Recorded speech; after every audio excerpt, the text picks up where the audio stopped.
Hello, hi everyone. Welcome back to our YouTube channel Porahali. Myself Devojit, and today we will continue the MCQ revision series part 8. ठीक है, इससे पहले already MCQ revision series 7 तक आ चुके हैं, वो uploaded भी है यूट्यूब पे.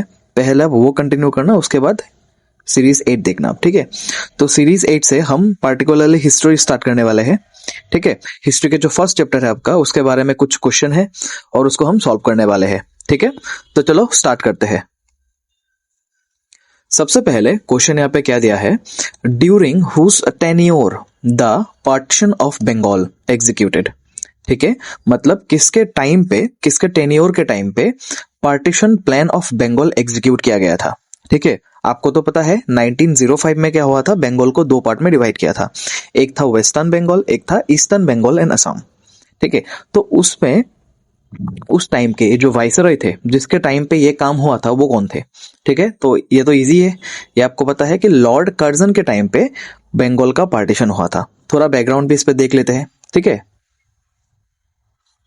देखो ब्रिटिश ने क्या बोला था कि जो बंगाल था पहले, यूनाइटेड बंगाल था, वो बहुत ज्यादा वास्ट प्रोविंस था. ठीक है, तो उसमें एडमिनिस्ट्रेशन का प्रॉब्लम होता था.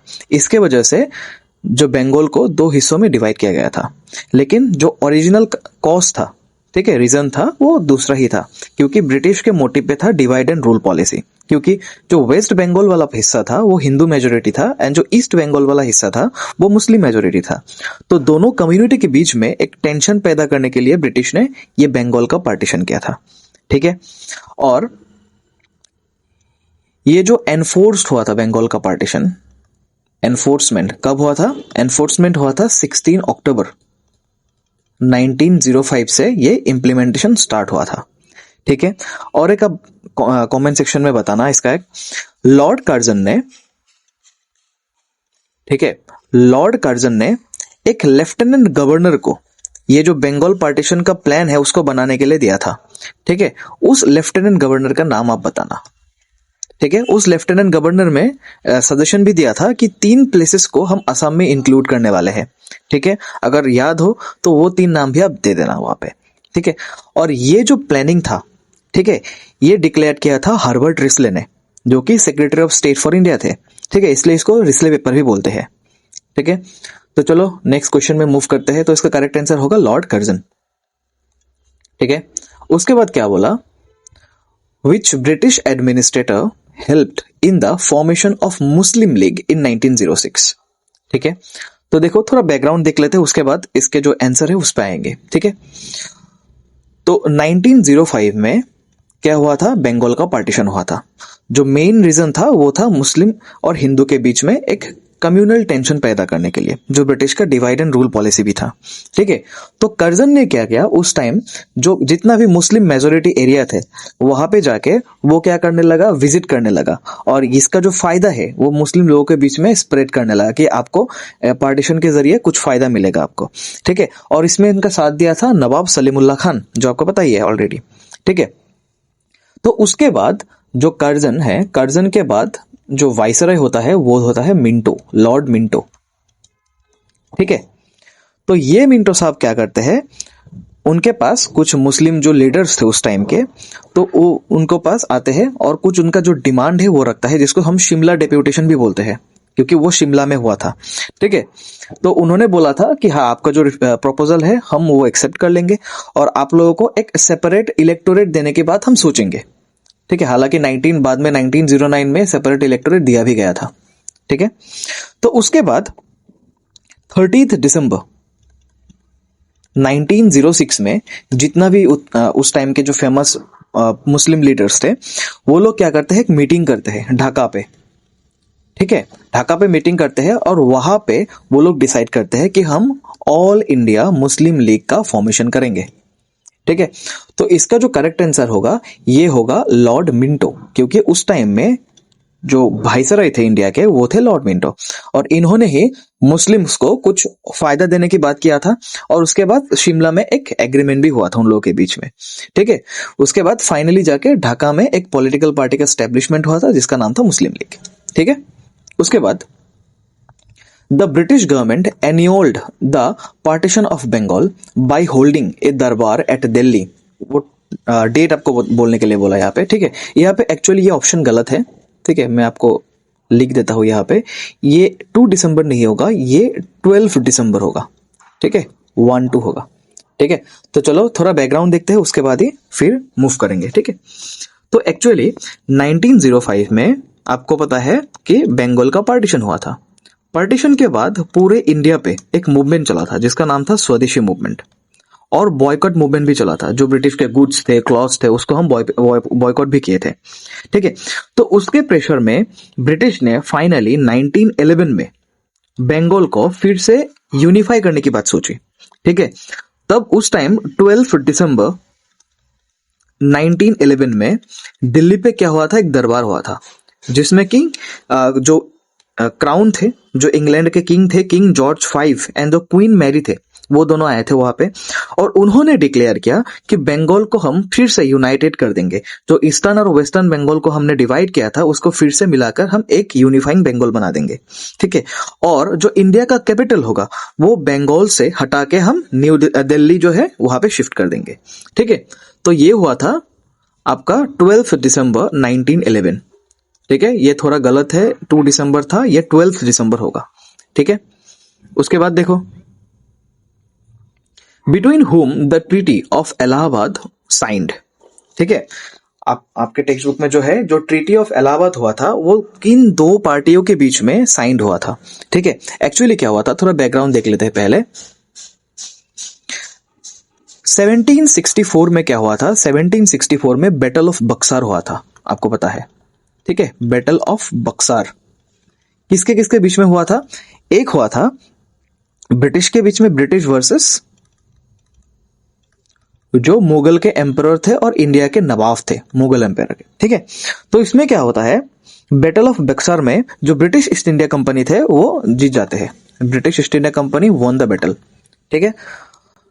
जीतने के बाद ये दोनों पार्टी के बीच में एक एग्रीमेंट होता है जिसको बोलते हैं हम ट्रीटी ऑफ इलाहाबाद। ये होता है 1765 में। किन किन के बीच में होता है? ये होता है मुगल के जो एम्परर थे शाह आलम, ठीक है, और जो इंग्लिश ईस्ट इंडिया कंपनी की तरफ से एक रिप्रेजेंटेटिव आता है जिसका नाम था रॉबर्ट क्लाइव।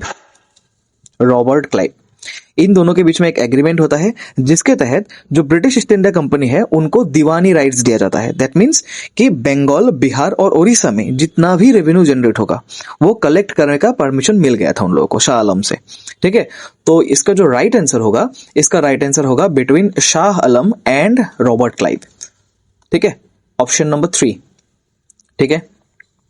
चलो उसके बाद देखते हैं, the united Bengal is a big force, the partition will destroy this big unity, ठीक है। ये बात किसने कही थी?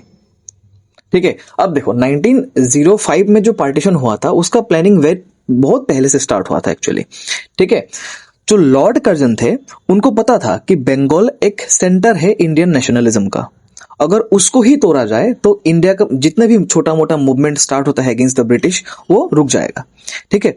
इसकी वजह से रॉबर्ट क्लाइव बोल रहा हूं, लॉर्ड कर्जन ने जो प्लानिंग बनाया था, ठीक है, उस प्लानिंग को उन्होंने सेक्रेटरी ऑफ स्टेट रॉबर्ट हिस्ले के पास भेजा था, ठीक है।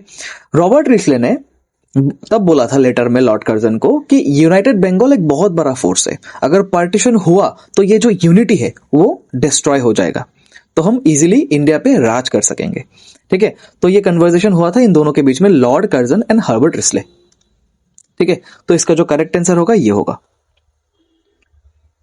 उसके बाद देखो, which of the following decisions were announced in the royal proclamation of Delhi on 12th December 1911, ठीक है। जो दिल्ली में दरबार लगा था एक, जिसको बोलते हैं रॉयल प्रोक्लेमेशन, ठीक है, 12 दिसंबर 1911 को लगा था। तो इसमें कौन सा डिसीजंस जो किंग जॉर्ज 5 थे एंड क्वीन मैरी ने लिया था? सबसे पहले रीयूनिफिकेशन ऑफ बंगाल, करेक्ट है, क्योंकि उस 12 दिसंबर को ही जो बंगाल पार्टीशन का प्लान था वो रिपील किया था ब्रिटिश ने, ठीक है। तो ब्रिटिश ने बोला था कि हम ईस्टर्न बंगाल और वेस्टर्न बंगाल जिसको हमने डिवाइड किया था 1905 में, उसको हम रीयूनिफाई कर देंगे, ठीक है। उसके बाद shifting of the capital of India from Calcutta to Delhi, ये भी सही बात है। उस मीटिंग में ही उस दरबार में ही डिसीजन लिया गया था कि इंडिया का जो कैपिटल पहले कलकत्ता था उसको हम शिफ्ट करेंगे दिल्ली में। ठीक है, उसके बाद the capital of Assam was again shifted to Shillong, क्योंकि आपको पता है कि असम का पहले जो कैपिटल था वो शिलोंग था, लेकिन जब से ये पार्टीशन प्लान ब्रिटिश ने लाया था उसके बाद से जो ईस्टर्न बंगाल एंड असम हुआ था उसका कैपिटल क्या था, उसका कैपिटल था एक्चुअली ढाका। ठीक है, लेकिन जब ये पार्टीशन एन्यूल किया था ब्रिटिश ने उसके बाद फिर से जो असम का कैपिटल है वो फिर से शिलोंग पे शिफ्ट किया गया था, तो ये भी करेक्ट है। उसके बाद the administration of Assam came under the chief commissioner, ये भी सही है। उसके बाद जो असम का पूरा कंट्रोल था वो एक चीफ कमिश्नर सिस्टम के थ्रू चलता था और एक चीफ कमिश्नर के हाथों में था। ठीक है, तो इसका जो करेक्ट आंसर होगा चारों होगा 1, 2, 3 एंड 4, तो ये होगा इसका करेक्ट आंसर। ठीक है, उसके बाद देखो Which of the following statement are true about the partition of Bengal? ठीक है, बंगाल का जो पार्टीशन हुआ था इनमें से कौन सा स्टेटमेंट ट्रू है? It resulted in the second important political upheaval in India after the 1857 revolt. जी बिल्कुल ये सही है, क्योंकि इंडिया का जो पहला मास मूवमेंट हुआ था वो 1857 का रिवॉल्ट हुआ था। वहां पे पैन इंडिया लेवल पे मूवमेंट चला था और जितने भी लोग वहां पे पार्टिसिपेट करते थे उसका जो नंबर था वो बहुत ज्यादा था। ठीक है, तो जो स्वदेशी मूवमेंट चला था, ठीक है, पार्टीशन ऑफ बंगाल के बाद, ठीक है, तो ये एक्चुअली हुआ था सेकंड बिगेस्ट पॉलिटिकल अपहेवल। ठीक है, मतलब वहां पे भी बहुत ज्यादा लोग ने पार्टिसिपेट किया था, तो ये भी करेक्ट है।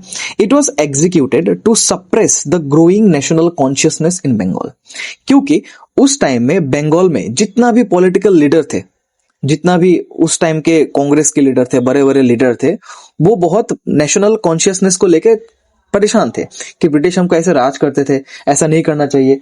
ठीक है, तो एक नेशनलिज्म का जो सेंटिमेंट था वहां पे पैदा होने लगा था, तो इसकी वजह से बंगाल को डिवाइड करने के लिए क्या किया था ब्रिटिश ने, पार्टीशन ऑफ बंगाल प्लान लाया था। ठीक है, तो ये भी करेक्ट है।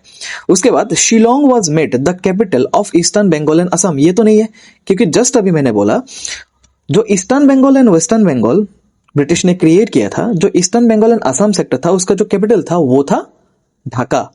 ठीक है, और आप कमेंट सेक्शन में बताना जो वेस्टर्न बंगाल था उसका कैपिटल क्या था। ठीक है, तो ये तो गलत है,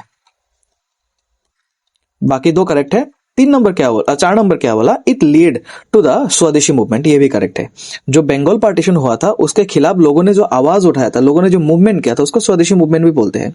ठीक है, तो ये भी करेक्ट है, तो इसका करेक्ट आंसर होगा 1, 2 एंड 4, ऑप्शन 1। ठीक है, उसके बाद देखो Which of the following best explain why Gopal Krishna Gokhale returned his knighthood title to the government? तो ब्रिटिश ईस्ट इंडिया कंपनी ने गोपाल कृष्ण गोखले जी को 1904 में एक टाइटल दिया था जिसको नाइटहुड टाइटल भी बोलते हैं। ठीक है, तो जब बंगाल का पार्टीशन हुआ तो गोपाल कृष्ण गोखले जी भी इसके अगेंस्ट में थे। ठीक है, उन्होंने भी जितने भी पॉलिटिकल लीडर्स थे उनके साथ मिलकर ये प्रोटेस्ट किया था। ठीक है, आपने देखा ही होगा जब मैंने चैप्टर डिस्कस किया तब उस टाइम में नेशनल कॉन्शियसनेस जो था वो पीक पे था, नेशनलिज्म पीक पे था। ठीक है, तो उसी के दौरान गोपाल कृष्ण गोखले जी ने ब्रिटिश के खिलाफ आवाज उठाने के लिए अपना जो नाइटहुड टाइटल ब्रिटिश ने दिया था उनको रिटर्न कर दिया था। ठीक है, तो इसका करेक्ट आंसर क्या होगा, ये क्या फर्स्ट ऑप्शन क्या बोला, he felt the British government was failing to provide adequate governance, ये तो बात नहीं है कोई। He was dissatisfied with his position in the British administration, ये भी नहीं है। He disagreed with the British policy of partitioning of Bengal, ये करेक्ट है। ब्रिटिश ने जो बंगाल का पार्टीशन किया था उसके खिलाफ थे, जिसकी वजह से नाइटहुड टाइटल उन्होंने रिटर्न किया था। ठीक है, उसके बाद देखो Bengal was partitioned during the time of viceroy, ये तो इजी है, लॉर्ड कर्जन है। किसके टाइम में पार्टीशन किया गया था बंगाल को, लॉर्ड कर्जन के टाइम पे। ठीक है, उसके बाद देखो Bengal partition of Bengal occurred in the year, कौन सी ईयर पे हुआ था, 1905 में हुआ था ऑब्वियसली। ठीक है, इंप्लीमेंटेशन कब से स्टार्ट हुआ था, 16 अक्टूबर 1905 में।